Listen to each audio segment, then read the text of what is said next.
Oi, oi, pessoal. Aqui é a Carol Diamond, do canal Aura Rosa, trazendo para você a leitura História da Bruxaria, de Jeffrey B. Russell e Brooks Alexander.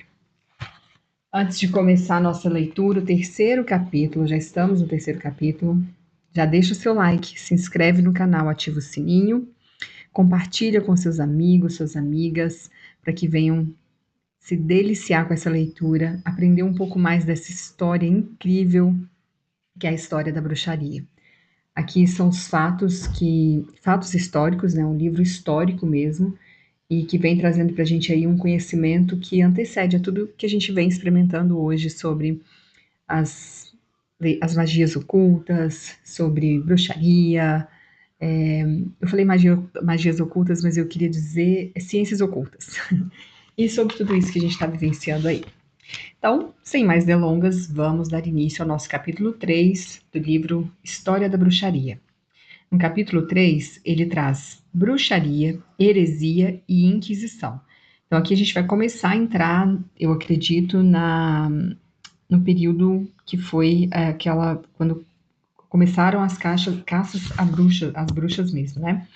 No capítulo anterior, ele trouxe as raízes da bruxaria europeia, como que tudo começou bem antes de do paganismo, né? Antes do cristianismo, ali bem antes de tudo. E agora a gente entra já nessa parte mais que começa a separar, né? A bruxaria vem para dividir, perdão. O cristianismo vem para começar a dividir, né? Quem é cristão, quem é pagão. Então acredito que aqui a gente vai entrar nessa parte. Vamos lá. Feitiçaria, religião pagã e folclore foram os primeiros três elementos formadores da bruxaria europeia. A heresia cristã era o quarto. Quando se iniciou a caça às bruxas no fim da Idade Média, as suas crenças mais importantes eram as cavalgadas noturnas, o pacto com o diabo, o repúdio formal ao cristianismo, as secretas e noturnas. A profanação da Eucaristia, do crucifixo, a orgia, o infanticídio sacrificial e o canibalismo. Cada um desses elementos foi incorporado à tradição da bruxaria por causa da heresia, ou pelo menos substancialmente modificado por ela. A ideia de pacto era crucial, porquanto serviu de remate para a demonização do feitiço. Um maléficos era agora, por definição, alguém que faz um pacto com Satã. O pacto ajudou a distinguir a bruxaria da possessão. O diabo pode possuir uma pessoa contra a vontade dela, mas o pacto, pelo contrário, é sempre voluntário. A bruxa, portanto, serve ao diabo por sua livre e espontânea iniciativa. A ideia de pacto começou a adquirir notoriedade no século VIII, quando Paulo, o diácono, um dos conselheiros de Carlos Magno, traduziu uma história grega do século VI sobre um sacerdote chamado Teófilos, que teria alcançado o episcopado ao prometer ao diabo que renunciaria a Cristo. O motivo do pacto na lenda medieval culminou na história de Fausto, o grande mago fictício da Renascença, que firmou um pacto com o demônio a fim de obter sabedoria e prazer sexual.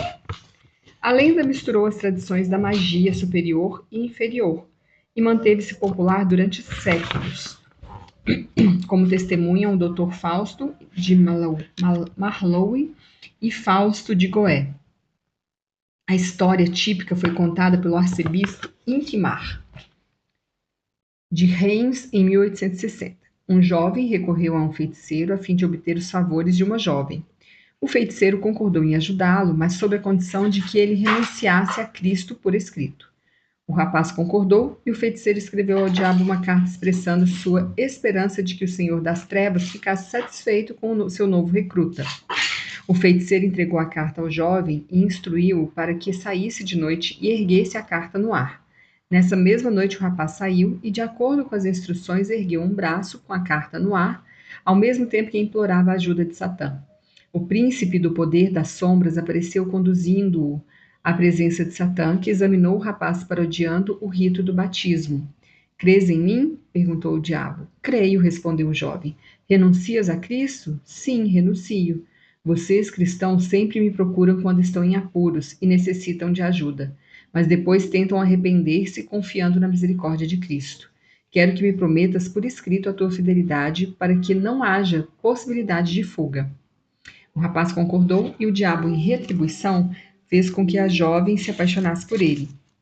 Ela pediu a seu pai que a desse em matrimônio ao jovem, mas o pai recusou, pois desejava que ela ingressasse em um convento. A moça percebeu que estava sob o poder de demônios, mas foi incapaz de resistir. Disse ao pai que morreria se não se casasse com o jovem. Mas este não pôde continuar com a impostura e confessou. Pela intervenção de São Basílio, a jovem foi resgatada das mãos do diabo e entrou recatadamente no convento para ser freira. O rapaz retornou a uma boa vida cristã. A história é um típico exemplo, um conto moral a ser explorado em sermões e pregações. O pacto, porém, não se restringiu às histórias edificantes e pedagógicas. Foi a base da transformação do feiticeiro em herege. Se alguém rendeu culto a Satã, segue-se que acreditava poder ser salvo por Satã da justiça de Deus, o que é heresia. Se renunciou a Cristo como seu Senhor e colocou o satanismo no seu lugar, cometeu a mais desprezível e perigosa de todas as heresias. As mais antigas heresias da Idade Média estavam longe de ser diabólicas. A maioria delas, pelo contrário, caracterizava-se por um fervoroso desejo de reforma moral da Igreja. Mas a partir do século VIII, alguns elementos de bruxaria foram incorporados à heresia, ou, pelo menos, aquilo que as pessoas acreditavam ser heresia. Depois, em 1022, um evento ligou de modo decisivo heresia e bruxaria. A gente entra num outro subtítulo. Aqui tem duas imagens, trazendo aqui uma imagem que traz o pacto com o demônio. As bruxas protegidas em seu círculo evocaram Satã, que se dirige a elas para oferecer seus serviços em troca de suas almas. Essa ideia de pacto formal era o elemento central dos processos inquisitoriais por bruxaria. Depois tem uma outra imagem que fala a história de Teófilo de Saltério de Ingerborg. A história data antes do século VI e é o primeiro relato de um pacto formal com o diabo. Nesse quadro, Teófilo presta homenagem feudal a seu mestre, seu novo mestre, que segura o contrato escrito. Aí aqui a gente vai para o subtítulo As heresias dualistas. Em 1022, o rei Roberto da França presidiu a primeira execução por heresia na Idade Média. Durante o julgamento, uma enorme multidão reuniu-se diante do palácio episcopal de Orleans e só a muito custo foi impedida de trucidar os hereges antes que estes pudessem ser formalmente condenados e queimados na fogueira. Gente, que horror, né? Meu Deus do céu. Aí aqui tem uma imagem no lado, uma imagem grande, que fala do trágico Rio Fault da vida e morte. Aqui fala que é um frontispício da primeira edição do Dr. Fausto, aqui protegido por seu círculo mágico enquanto invocava o demônio. Misturou alta e baixa magia em sua busca por conhecimento e deleite sensual. Essa é a imagem, né? Então, prosseguindo.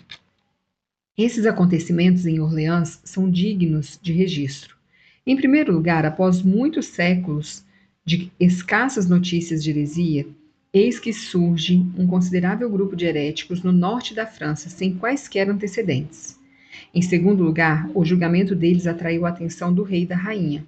Em terceiro lugar, a vasta multidão composta por gente comum ficou a tal ponto enfurecida pela heresia que tentou assassinar os acusados.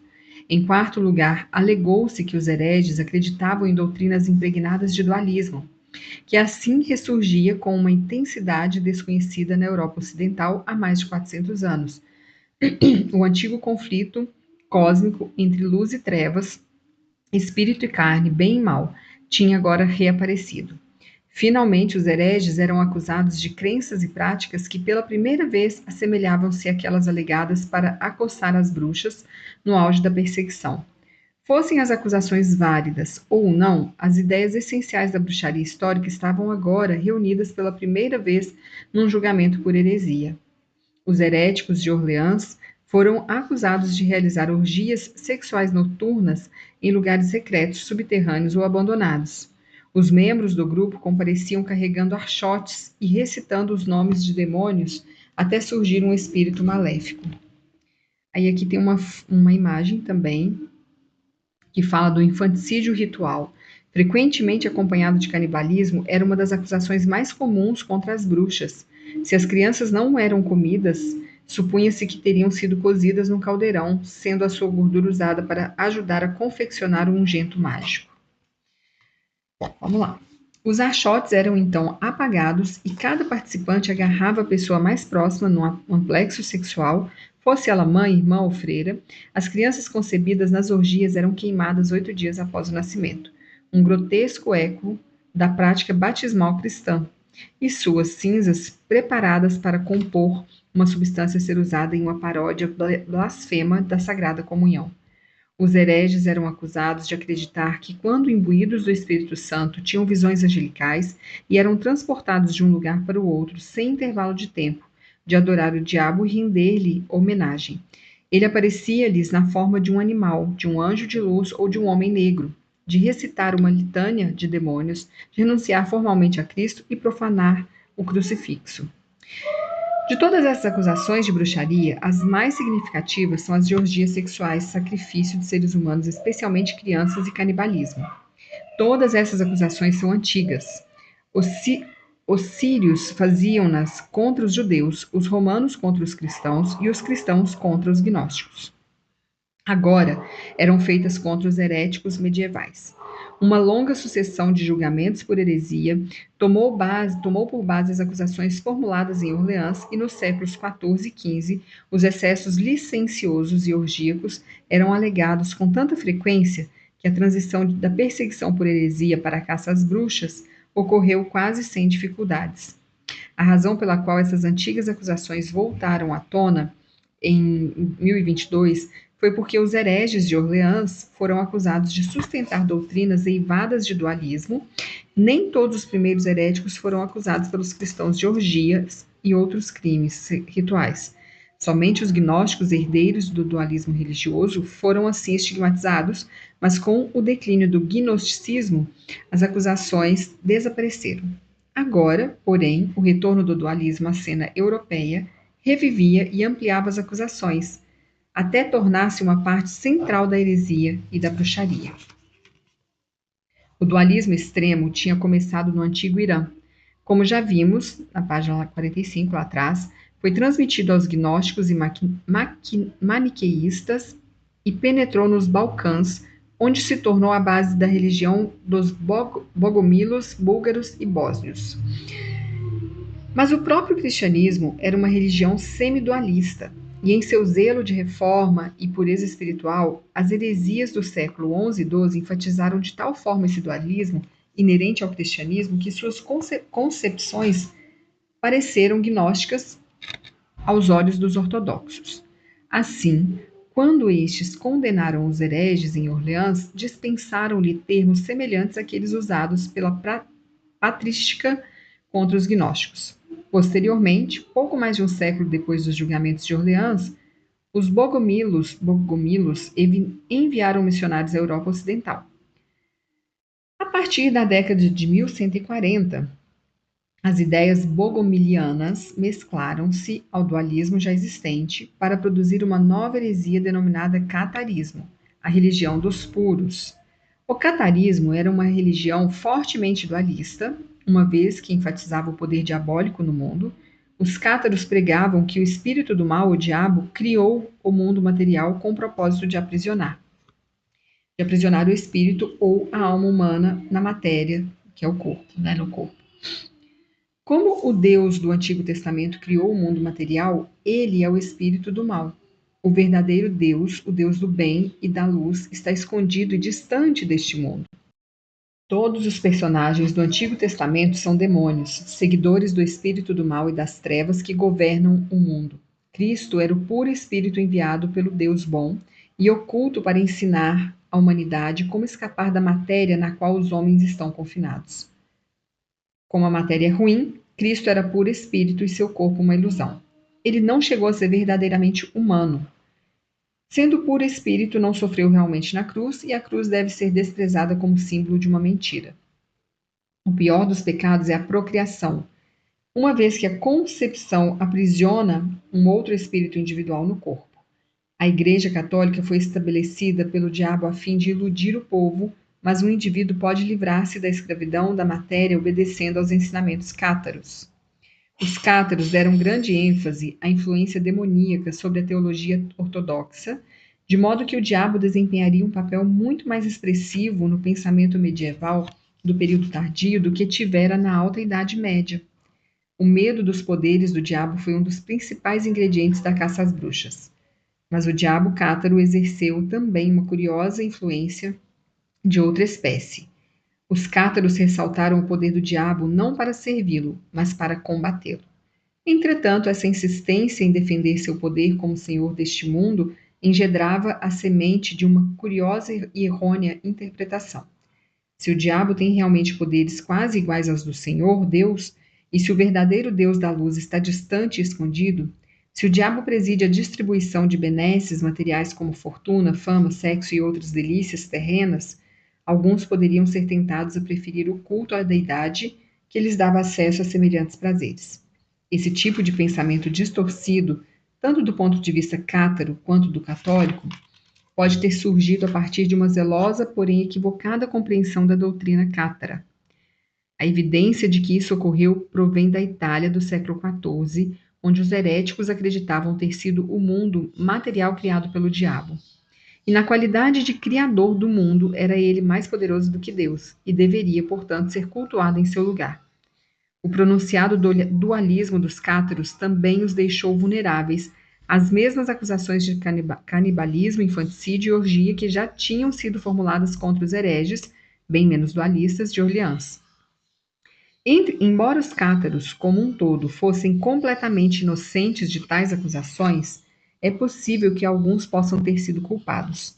Está provado que alguns gnósticos do século II e III, por exemplo, os barbelognósticos, entregaram-se a tais práticas. A união do ascético com o licencioso, da repugnância pela matéria com a sensualidade, é um tema vigoroso no gnosticismo dualístico, que desenvolveu pelo menos 5 razões doutrinais para negar, entre outras, a moralidade sexual. 1. A carne deve servir à carne antes de poder ser dominada. O corpo, sendo perverso, deve ser degradado por práticas obscenas. 3. Uma vez imbuído do Espírito Santo, o indivíduo não pode pecar, e as leis deste mundo não se lhe aplicam.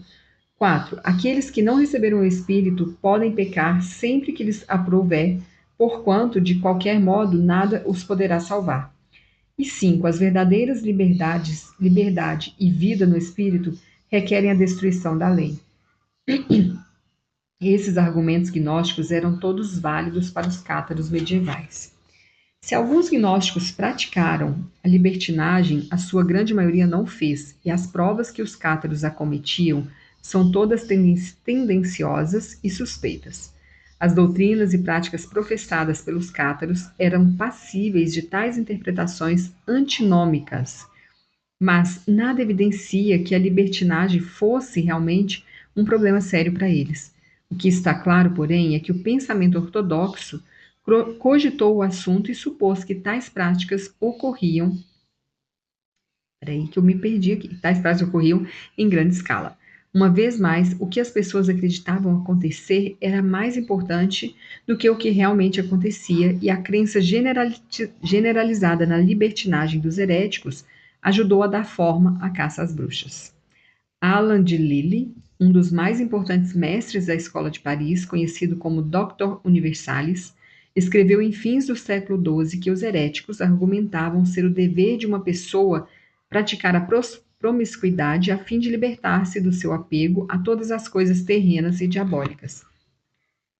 Walter Map, contemporâneo de Lilly, relatou que os hereges se entregavam a ritos obscenos em sua descrição de 1182.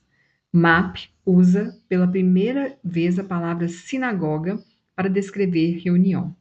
Essa correlação, obviamente destinada a embaraçar os judeus, tornou-se comum ao longo de toda a Idade Média, sendo substituída apenas em fins do século XV pelo termo igualmente antijudaico sabá. Eis o que Map pensava acontecer nessas assembleias. O que ele pensava, né? Por volta da primeira vigília da noite, quando os portões e portas de janelas são fechados, os grupos sentam-se esperando em silêncio em suas respectivas sinagogas e um gato preto de maravilhoso tamanho desce por uma corda que pende do centro do recinto. Vendo isso, os circunstantes apagam as luzes. Não entoam hinos ou os repetem de forma distinta, mas sussurram entre dentes e tateiam, ofegantes, seu caminho para o lugar onde vislumbram o seu Senhor. Quando o encontram, beijam-no, tanto mais humildemente quanto mais inflamado está cada um pelo frenesi. Alguns os pés, outros mais o rabo, a maioria nas partes íntimas. Mais de 100 anos antes de começar a caça às bruxas, o paradigma do sabá já estava claro nas acusações contra os hereges. Tal descrição tem remotíssima probabilidades de ser um relato fiel que os hereges faziam ou do que as bruxas fariam. A história da bruxaria europeia é essencialmente a história de um conceito cujas relações com a realidade eram tênues. E o conceito custou a vida de aproximadamente 60 mil pessoas. Uma outra contribuição da heresia para a bruxaria é a ideia de que as bruxas se encontram em grupos. As feiticeiras praticaram a magia quase sempre da mesma forma isolada, mas os heréticos trabalhavam em comunidades. Os hereges italianos alpinos do século XIV reuniam-se em assembleias que contavam de 7 a 47 participantes, com uma média de 20 por reunião. Quando a feitiçaria foi transformada em heresia, os inquisidores partiram do pressuposto de que as feiticeiras hereges ou bruxas também praticavam seus ritos em grupos. Então, aqui a gente entra num outro subtítulo e é impressionante como as histórias elas vão ganhando contornos bem vai aumentando, né? Como se fosse assim, de grau em grau, a coisa vai ganhando uma proporção muito terrível, né? Até chegar nesse momento da caça às bruxas de fato. Mas veja bem que não era bruxaria, né? Tem todo um contexto ali em volta e que faziam essas correlações com bruxaria. Depois a gente vai chegar aqui da feitiçaria à bruxaria, que é o próximo subtítulo, e a gente vai entender ainda mais um pouco sobre tudo isso que está sendo falado aqui. Então vamos lá. Da feitiçaria à bruxaria. A transformação gradual da feitiçaria em bruxaria pode ser observada nas crenças populares, tal como se expressam em algumas histórias do século XII e XIII. William de Newburgh narra uma história sobre o reinado de Henrique I. Um camponês estava passando sozinho, certa noite, por um antigo cemitério. Olhando à sua volta, notou a existência de uma porta no flanco de um cômoro sepulcral e decidiu entrar. Era uma caverna brilhantemente iluminada com achotes, onde homens e mulheres estavam sentados num banquete solene. Um deles levantou-se, convidou o camponês a se juntar a eles e ofereceu-lhes uma taça. O camponês fingiu beber, mas em vez disso despejou o líquido às escondidas e depois escondeu a taça debaixo de sua jaqueta. Ao voltar para casa, viu que a taça era de um material de altíssimo valor e com belos desenhos, pelo que resolveu levá-la ao rei Henrique, que lhe deu uma recompensa por isso. A atmosfera dessa história ainda está muito ligada ao folclore. Nela ainda figuram personagens de um mundo encantado, típico dos contos populares de fadas e não bruxas. Entretanto, o banquete atribuído às fadas está bastante próximo daquele atribuído aos hereges, para encorajar a assimilação. William de Malmesbury, um dos principais historiadores do século XII, conta a história da bruxa de Berkeley, por volta de 1142. Apesar de seu nome tradicional, a mulher de Berkeley ainda era mais uma feiticeira do que uma bruxa. Uma mulher que vivia em Berkeley era praticamente, aí ele vai contar a história aqui. Uma mulher que vivia em Berkeley era praticante de feitiçaria e antigas adivinhações. Era uma glutona e entregava-se em desenfreadas orgias, pois ainda não era uma mulher idosa. Certo dia, enquanto ela estava se banqueteando, uma gralha, uma de suas favoritas, causou grande comoção. Quando ela ouviu o tagarelar do pássaro, caiu-lhe a faca da mão, empalideceu e murmurou: Hoje o meu arado chegou ao final do seu rego. Hoje ouvirei terríveis notícias.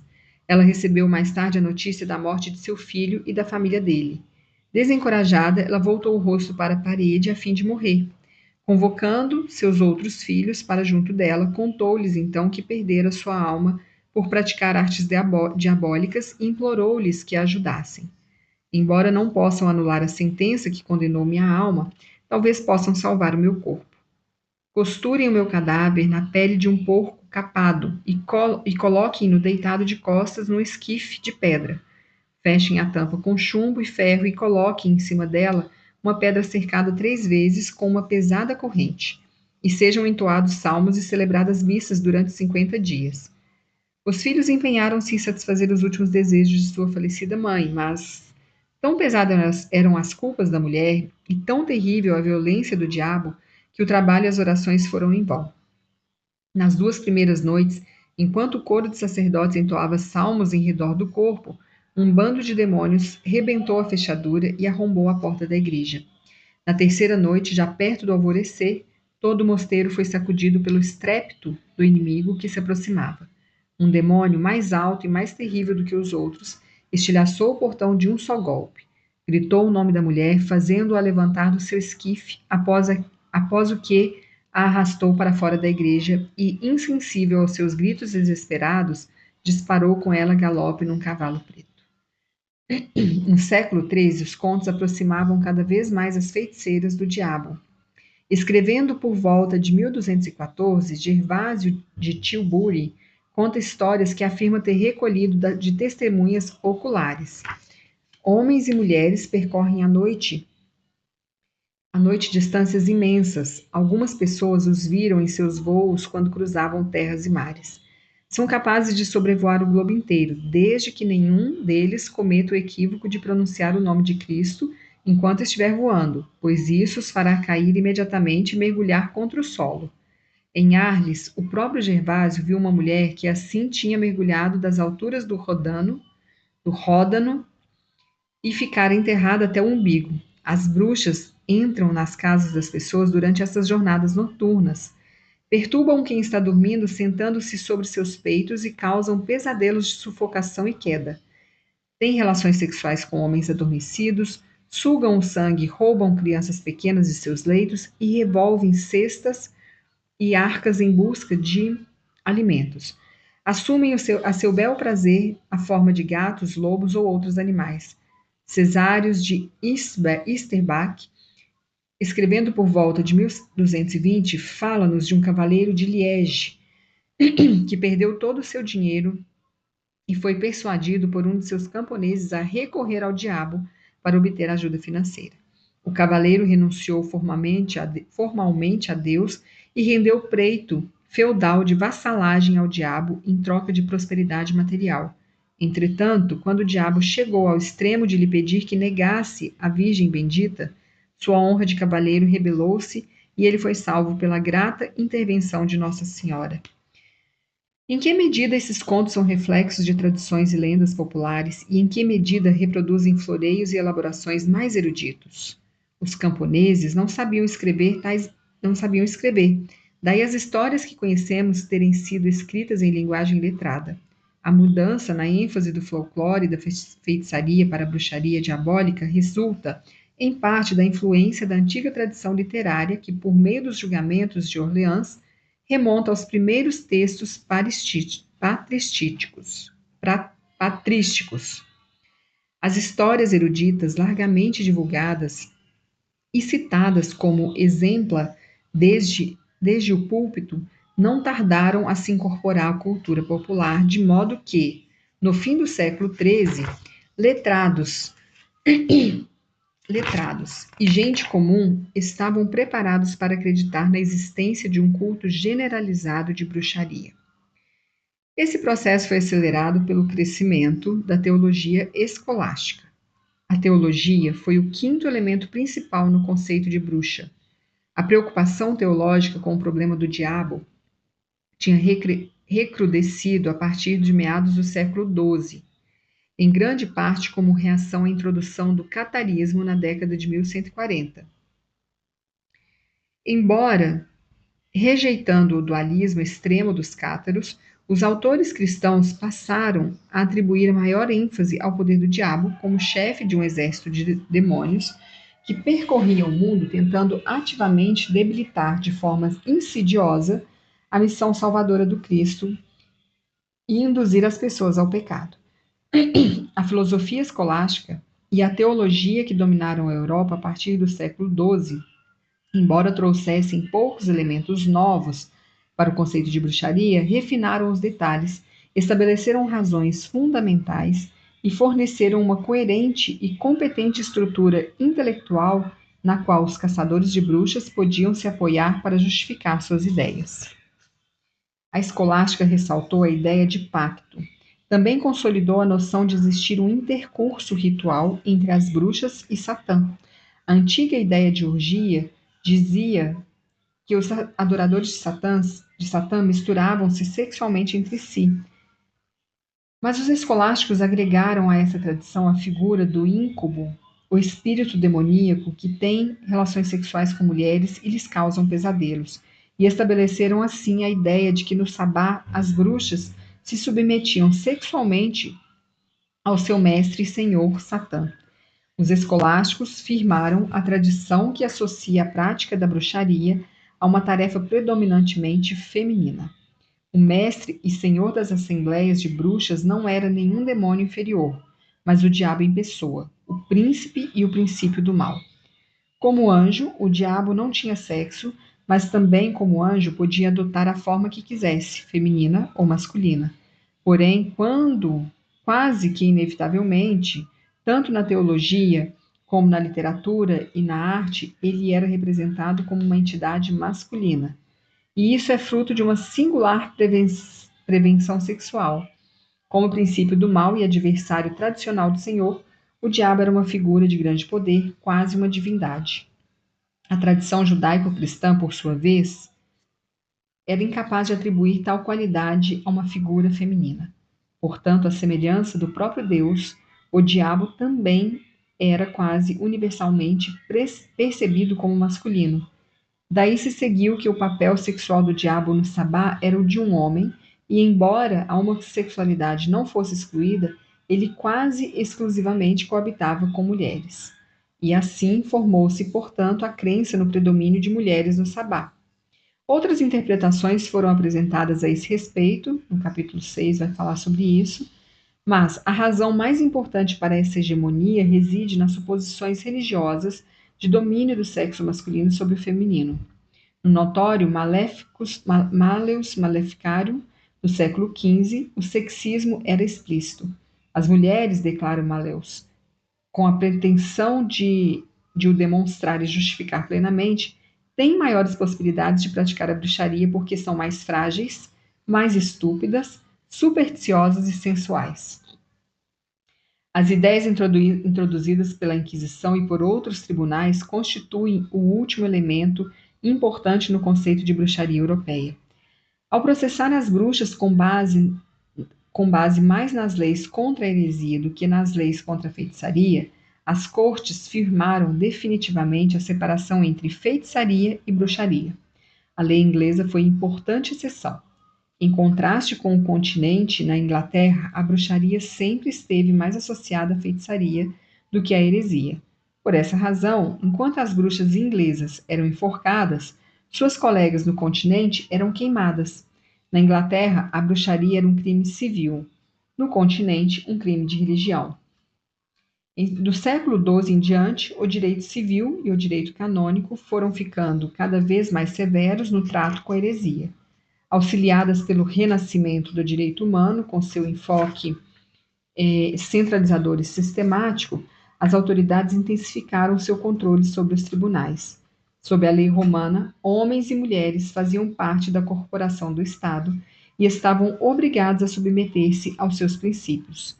No final do Império Romano, os códigos de Teodósio e Justiniano tinham declarado a heresia um crime de lesa majestade contra Deus e, por conseguinte, não tão merecedor de castigo de morte quanto o crime de lesa majestade contra o imperador. O ressurgimento desses conceitos romanos encorajou a imposição de penas muito mais severas. Sob a influência, sua influência, os códigos alemães do século XIII e XIV frequentemente sentenciavam à morte para feiticeiras e hereges relapsos. À medida que a lei endurecia, encorajava as buscas ativas por bruxas. Antes do século XIII, a acusação pessoal contra o indivíduo era a única maneira de levar uma feiticeira a julgamento. Mas no fim do século XII, os bispos tinham iniciado em suas dioceses inquisições, que eram investigações formais, por conduta herética e sob influência do direito romano. Os tribunais seculares começaram a perseguir os malfeitores. Quando as autoridades passaram a procurar ativamente culpados em vez de aguardar passivamente as acusações, estava iniciada então a caça às bruxas. Aqui tem uma imagem que tem uma imagem de uma mulher e um homem se abraçando num campo parece assim, um desenho, né? E aí diz sobre essa imagem assim: pensava-se usualmente no diabo como um ser do sexo masculino, de modo que quem se lhe submetia sexualmente era, em geral, considerado do sexo feminino, ou seja, as bruxas. E aí o diabo aqui nessa imagem, ele tem as patas de galinha, os pés de galinha, né, como se fosse uma metamorfose. E depois na outra imagem tem aqui as pessoas sendo enforcadas, mulheres sendo enforcadas, e fala: na Inglaterra, as bruxas eram processadas por cortes civis e enforcadas por seus crimes. No continente, elas eram, no continente, elas eram geralmente processadas por tribunais eclesiásticos e condenadas à fogueira. Aí fala aqui do carrasco, o sineiro, dois oficiais, o caçador de bruxas, e eles recebendo dinheiro pelo trabalho aqui de enforcar. Então, a gente já está chegando aqui no final do capítulo. Vamos continuar para a gente finalizar. O direito canônico ficou mais rigoroso, em parte por estar sob a influência do direito romano, em parte pela influência do método escolástico no âmbito das leis, que exigia cuidadosa organização e eficiência. Ensinara Santo Agostinho que o erro não tem direitos. São Tomás de Aquino insistia nos direitos da consciência individual, mas logo argumentaria também que a heresia era um pecado, visto que tal ignorância deve ser o resultado de negligência criminosa.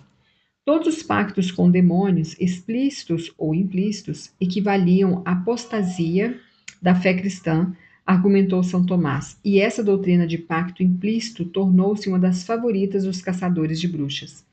No pacto explícito, o indivíduo literalmente invocava o diabo ou um demônio e celebrava um acordo com ele. No pacto implícito, tal acordo não era necessário. Qualquer um que professasse tenazmente heresia estava, em princípio, submetido ao diabo, independentemente se o tivesse convocado, se pretendesse fazê-lo ou até mesmo se pensasse ser isso possível. À sombra dessa doutrina, todos os heréticos eram considerados implicitamente conluiados com Satã, se não em termos de preceitos, pelo menos nas intenções. A partir do século XI, a morte na fogueira foi imposta com frequência cada vez maior aos heréticos relapsos. Em 1198, o Papa Inocêncio III ordenou a execução daqueles que persistissem na heresia após terem sido punidos com a excomunhão. Como a bruxaria estava associada à heresia, a sentença fogueira também se estendeu às bruxas, e do século XV em diante elas foram tratadas até com mais rigor do que os hereges, sendo queimadas logo na primeira condenação, e não em caso de comprovada de reincidência. Com o alastramento do medo da heresia e da bruxaria, a tortura, uma prática mais afeita à lei romana do que à germânica, tornou-se comum na Europa. A Inquisição foi o mais poderoso agente na imposição de sanções legais contra hereges e bruxas. Enquanto a heresia foi uma ameaça secundária, a Igreja deixou nas mãos dos bispos a responsabilidade pela correção das dissidências, com o crescimento da heresia, bem como a eficiência eclesiásticas, os papas começaram a pressionar para a adoção de medidas mais firmes. Primeiro, os bispos foram encorajados a ampliar suas próprias inquisições, e depois, entre os anos de 1227 e 1235, foi estabelecida a Inquisição Papal. O poder da Inquisição foi repetidamente corroborado por ações papais, como a bula Ad Extirpanda, emitida por Inocêncio IV em 1252, que autorizou o confisco dos bens dos heréticos e sua prisão, tortura e execução, tudo mediante provas mínimas. A Inquisição empenhou-se decisivamente em assimilar a feitiçaria à heresia. Os manuais para inquisidores, que começaram a aparecer por volta de 1230, frequentemente incluíam perguntas tanto a respeito de bruxaria quanto de heresia convencional. Em 1233, o Papa Gregório IX denunciou os valdenses como hereges, na realidade, eram moralistas evangélicos que se dedicavam à pregação errante e levavam uma vida de pobreza apostólica muito semelhante à dos franciscanos, acusando-os, o Gregório, né, acusando-os de frequentar assembleias em que o diabo encarnado presidia as orgias. O Papa Alexandre IV, em 1254 a 1261, recusou o pedido da Inquisição para que lhe fosse concedida jurisdição sobre toda a feitiçaria, mas confiou-lhe o exame de todos os casos dessa natureza que envolvessem claramente heresia. Os inquisidores aprenderam rapidamente a usar essa brecha, introduzindo acusações de heresia em todos os julgamentos por feitiçaria. A identificação da feitiçaria com a bruxaria convertera-se em uma comodidade burocrática e legal. Além disso, os índices de condenação subiram rapidamente, pois os procedimentos inquisitoriais haviam sido concebidos de tal forma a facilitar a prova de culpa e dificultar a de inocência. Os inquisidores estavam instruídos sobre o que procurar e, por meio de interrogatórios, ameaças e tortura, eram geralmente capazes de descobrir bruxaria onde quer que existisse e onde quer que não existisse. Cada condenação cristalizava a imagem da bruxa, mais concretamente, na consciência popular, e estabelecia mais um precedente para as gerações de futuros inquisidores. O palco estava agora totalmente montado para a inauguração da grande caça às bruxas. E assim a gente finaliza o capítulo 3. É para a gente pensar muita coisa, né? E como que chegou nos dias de hoje toda essa que foi montado, né? Como que foi aí tudo, não foi só não é algo que foi de um dia para o outro, veio essa de grau em grau, como eu disse, né? Foi subindo ali e chegando nessas imagens, nesses conceitos criados, colocados, que deixa a gente aqui perplexa com tanta coisa horrorosa. E é isso, a gente segue. No próximo capítulo, a gente vai começar a entrar na caça às bruxas, né, na Europa continental, é o próximo título. Seguimos por lá. Até sexta-feira, temos aqui o nosso próximo áudio-vídeo e eu espero por você. Um beijo grande, lembra de deixar o seu like, lembra de compartilhar e de se inscrever no canal e ativar o sininho para os próximos capítulos. Eu sou Carol Diamond, uma alegria compartilhar com você esse conhecimento. Estamos juntos, beijinho, até a próxima.